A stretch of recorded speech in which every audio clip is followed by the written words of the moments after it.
Hi guys, welcome back. It's been so exciting to see people logging in, watching videos. I've even seen a couple of families text me videos back of your students on their computers, on their phones, looking at the YouTube channel. So thank you for all that.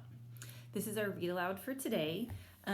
This is a little bit longer of a read aloud, so just kind of balancing first, second, and third grade style read alouds. This is what we're going to do today. To get ready, let's make sure that you have this in your notebook if that's helpful to you, okay? So who, W-H-O, question mark. Where, W-H-E-R-E, question mark. And then what, W-H-A-T, question mark. Okay, and then I forgot to draw my 3 rectangles for my comic strip.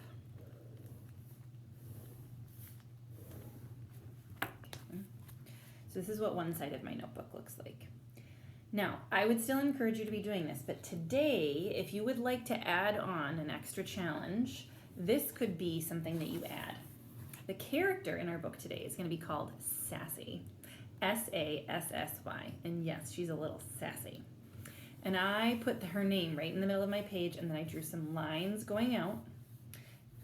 And we're going to use this to kind of keep track of some key details about Sassy, okay? So this week we've been lurking on these key details, but now you guys are really good at identifying who the characters are. Today, if you want to dive a little deeper, you can take some notes or draw some pictures about things that you notice Sassy doing.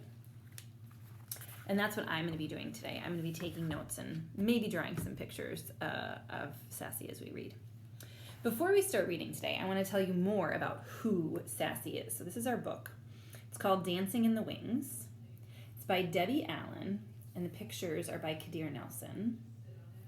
But before I started reading today, I actually went all the way to the back of the book, and there's a section that talks about the author, Debbie Allen.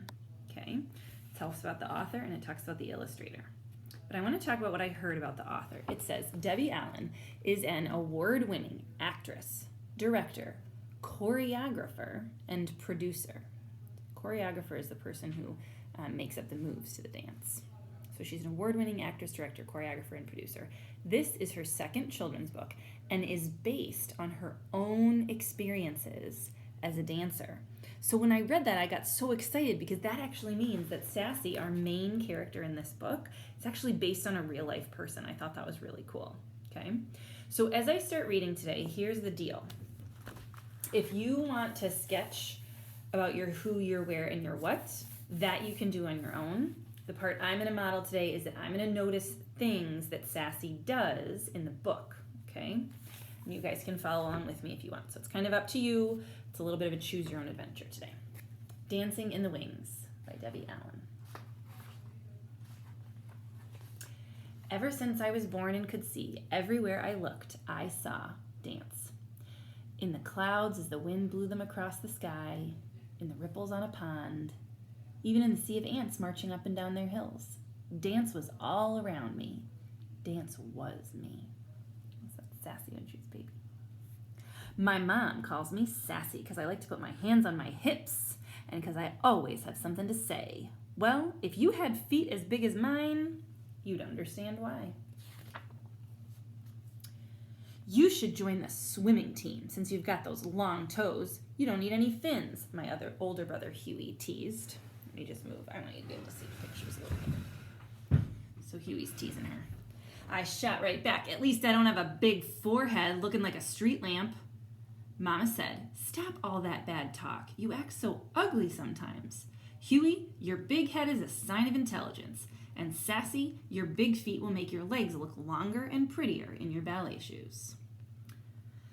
My legs were longer, all right. So long that when I went to tendu, or point my toe, at the bar, I tripped Miss Catherine, our teacher, who was coming down the line, looking the other way.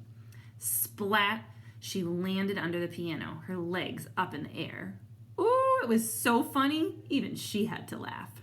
Sassy, she called out, I'm going to tie orange bows on those big feet. Sorry, Miss Catherine, I answered, but if you don't wear your glasses, you still won't see them.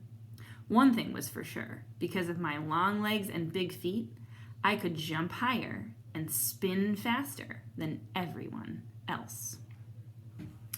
So So I'm going to pause really quickly here because I noticed something about Sassy. What I noticed was that Sassy and her brother kind of talk back to each other. And I also noticed that when she was in class, she and her teacher kind of talked back and forth too. And that reminded me of how my brother and sister and I were actually like really competitive. And I can recognize that because my brother and sister and I, when we were younger, we would talk like this too. And it's making me think that like her mom calls her Sassy. She kind of has this sassy back and forth. She's a pretty competitive person. So what I'm going to do over here on my character map here is I'm actually going to write what I saw her doing. She's kind of, it's not exactly fighting, but just kind of like back and forth with her brother, right? So she does some back and forth with her brother.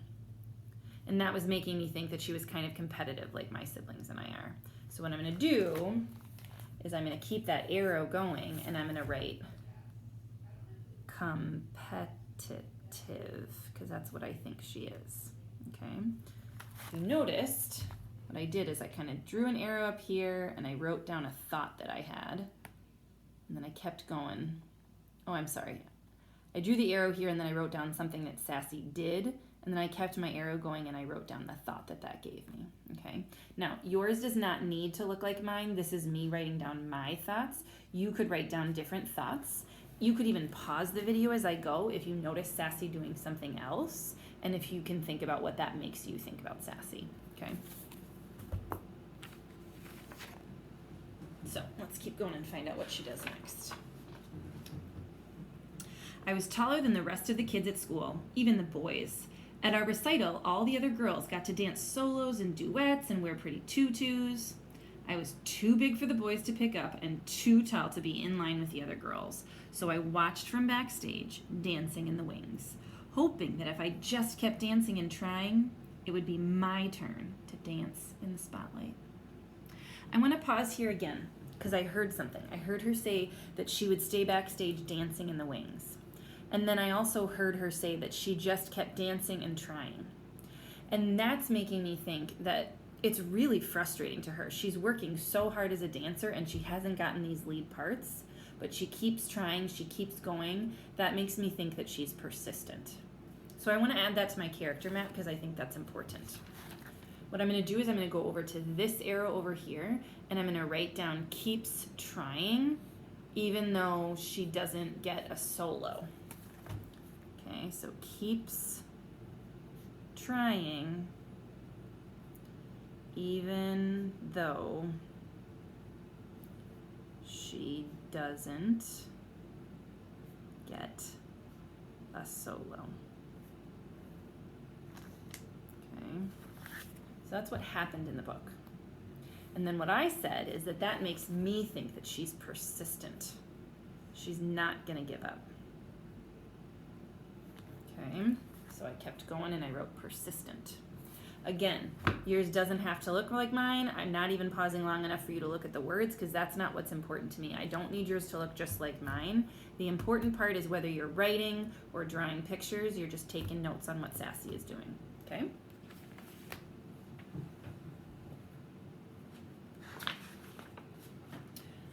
One day at the end of ballet class, Miss Catherine announced, Mr. Debato from the Russian school is coming next week to look for talented young people for the Summer Dance Festival in Washington, D.C.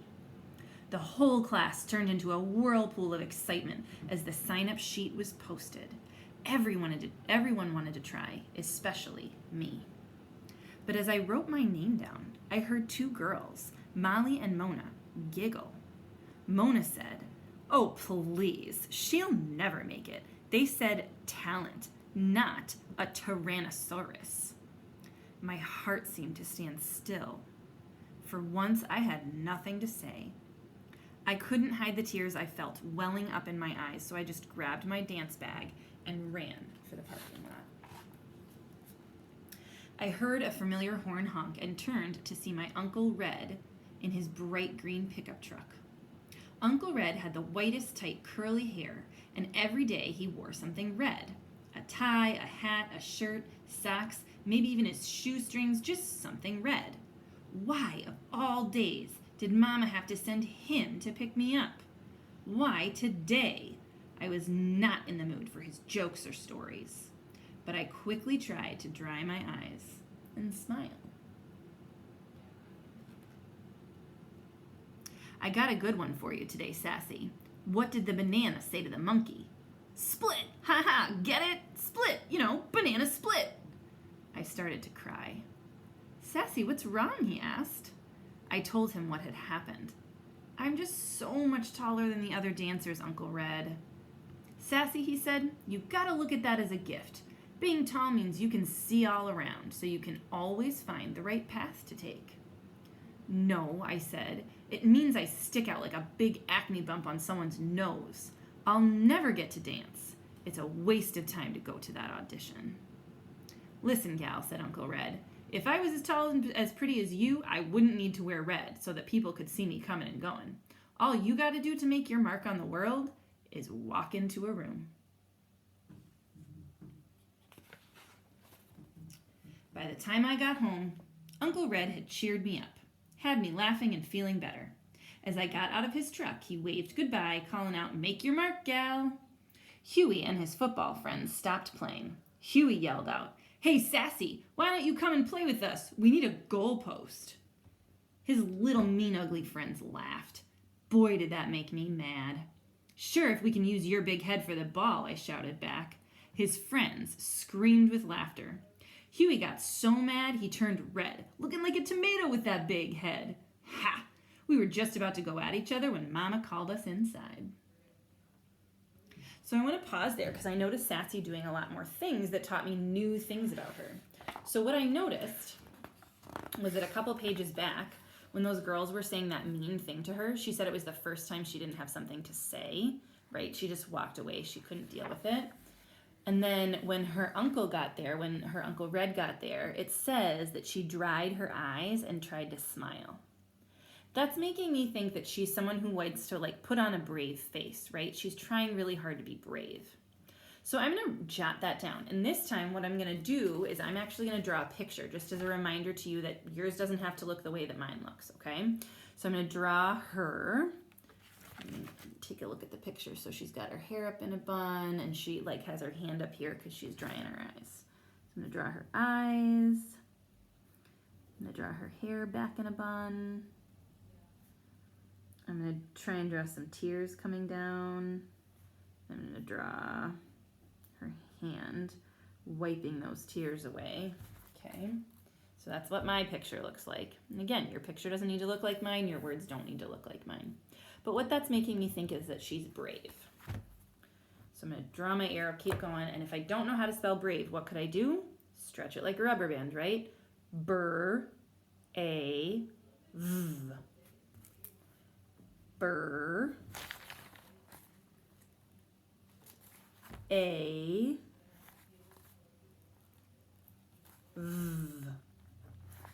Brave. Now, if I don't think that's spelled correctly, and I don't, I think that's spelled incorrectly. Families, for those of you watching at home, I'm not sure if I've said this yet, but what we do if we think we spelled a word incorrectly in our classroom is we circle it like this, and then we show it to an adult later on when an adult is available, okay? So encourage your kids at home. They don't have to be spelling every single word correctly. If they're worried it's not spelled correctly, they can circle it. And then what I would do when I looked at that, I would say oh, you're missing an E at the end of brave, right? I would add that silent E. And then when your child sees the word written correctly, they can write it correctly above or below. They can erase it to spell it correctly below so that they see it spelled correctly and then they can fix it themselves, okay? All right, now with that, I want to pause on the writing for a little bit. I want to let you enjoy the rest of the story, so let's find out what happens in the end. Late that night, I lay awake, staring out my window and thinking about Uncle Red's words. I could see myself dancing on the Milky Way, swirling like a twinkling shooting star. Next thing I knew, I was talking to myself out loud. I'm going to that audition, big feet and all. On the day of the tryouts, kids from all over the city. Oh, I'm sorry, I read that incorrectly. Sweet, I made a mistake. I get to fix it. On the day of the tryout, kids came from all over the city. It was so crowded. Everyone was expected to wear black, but like Uncle Red, I picked my own color, bright yellow. And instead of standing in the back, I squeezed in between Molly and Mona right in the front row. I ignored their snickering. Miss Catherine came in and introduced Mr. DeBotto. Everyone applauded. Boy, was he short. Couldn't have been more than 4 feet 9 inches tall. He started walking down the rows, pacing back and forth, just looking at us. Then he stopped right in front of me and said, Young lady, why are you wearing that loud yellow leotard? I'll need to put on sunglasses to see anybody else. Please go to the back now. Molly whispered, See ya, wouldn't want to be ya. At least he noticed me, I snapped. I put my hands on my hips and walked to the back. The first round of the audition was center floor exercises. Mr. DeBotto walked around prodding and poking, making corrections. He stopped once and looked right at me, but didn't say a thing. I held my breath as he dismissed almost half of the kids after just the first round. But not me. Next was the adagio, the slow section. I stood as close to Mona as I could get and whispered, Your little skinny short legs are going to look like chicken wings next to mine. I'd rather look like a chicken than a turkey like you with that long neck, she answered. Talk to the hand, I told her. I took my leg up so high, it got stuck. Luckily, I could balance on my other big foot, so I just held it until Mr. DeBotto remarked, Young lady, the exercise is finished. Oh, I jumped out of position. Show off, Molly grunted. Gobble, gobble, Mona imitated a turkey. Then came the leaps across the floor. I took off like Jackie Joyner-Kersee in the long jump at the Olympics. With one leap, I sailed in the air past all the other girls. Molly and Mona watched looking pea-green with envy. Then I finished. When I finished, Mr. DeBotto yelled, Young lady, you must learn to dance to the music. Up on the count of 1, down on the count of 3. 3, not 5. You have the rhythm of a troglodyte. Try again. I was crushed. As I passed Mona to get back in line, she said, Next time, bring your big butt down by 3. Your mama, I said. Ooh, did I wish I was a wizard. I'd turn them into 2 big fat frogs and tutus trying to hip-hop. By the end of the day, there were only 7 of us left. Mr. DeBotto called out everyone's name except mine and asked them to step forward. Standing alone, I really had to fight to hold back my tears.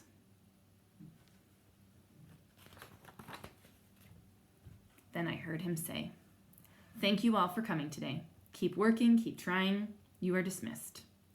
Mr. DeBotto said to me, Sassy, you have a great deal of potential. You have beautiful long arms and legs, but you flail about with no control. You must learn to use your feet better, and timing. We have a lot to work on when you come to Washington this summer. But please leave that loud yellow leotard at home. All you need to do to be noticed is walk into a room. Dismissed. He walked out. Jumping and shouting, I ran to the parking lot. I made it, Mama, I made it. Guess who was there to pick me up, Mama? Uncle Red, Huey, and half of his football team piled in the back of the green truck on their way to a game. Everybody was so proud of me, even Huey. You go, Miss Bigfoot. Thank you, Mr. Big Head, I said, and we all laughed. 1 month later, Mama and I boarded the plane for Washington, D.C. She held my hand as my heart pounded when we landed. At school, there were young dancers from Russia, Mexico, France, China, Cuba, Brazil, New York, Texas, and long-legged me from Inglewood, California. In class, on the first day, Mr. DeBotto introduced me to his 12-year-old protege, a boy named Dwight, who is already 5 feet 10 inches tall. Dwight, I think I have found you a partner. Meet Sassy. Mama was right. Being tall wasn't so bad after all, and neither was having a big head. By the end of the summer, Huey had won the grand prize at Space Camp in Alabama, and I got to dance a duet with Dwight in the summer concert. When Dwight lifted me high into the air, I felt like I was dancing on the Milky Way, me and my big feet making my mark on the world.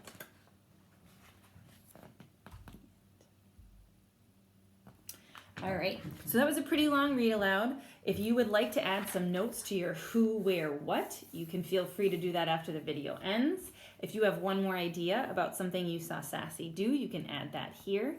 And if you would like, you can also maybe do a follow-up writing about whether or not you thought it was fair that Mr. Debato wouldn't let her wear a yellow leotard. I don't know how I feel about that. See you back here tomorrow.